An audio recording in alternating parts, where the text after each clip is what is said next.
Mana bugun biz Toshkent tumani General chap tarafiga keldik. Mana shu hovlimizni savdoga qo'yamiz. Bu hovlimiz 6 sotuvdan tashkil topgan 5 ta xonasi bor. Xonamizdan kiraverish bo'lyapti. Bemalol 4 ta mashina chiqadi. Hovlimizga kirganimizda bu tarafda 3 ta xona. Bu 6 sotuv 2 ga bo'lingan ekan. Bu devorlar orqasi 3 sotuv joy bor. U yerda orqa hovli, tovuqxona, mol-hol, qo'y boqsa bo'ladigan joy qilingan. Bu yoqda 2 ta xona. Endi bu yoqni ko'ramiz. Bu yoqda tapchanga joy. Bu yoqda bitta xona, choy ichib o'tirsa bo'ladi, xolisingizga spalni qilasiz, devor pechka. Ichida mana bitta spalnigi bor.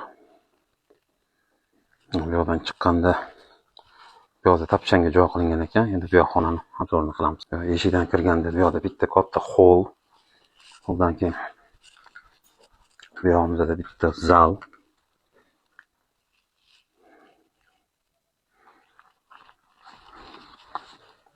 Yonida bitta spalni.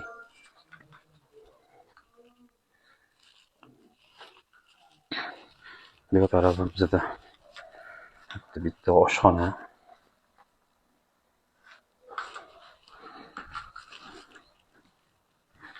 Tak. Bu yerda bitta kladovka.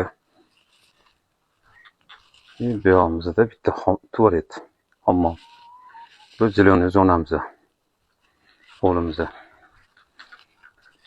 Bu hovlimizda 6 sotuv 5 ta xonadan tashkil topgan. Narxini 86 ming deyapmiz. Yani tepasida baraka qiladigan joyi bor. Kelinglar, baraka qilinglar.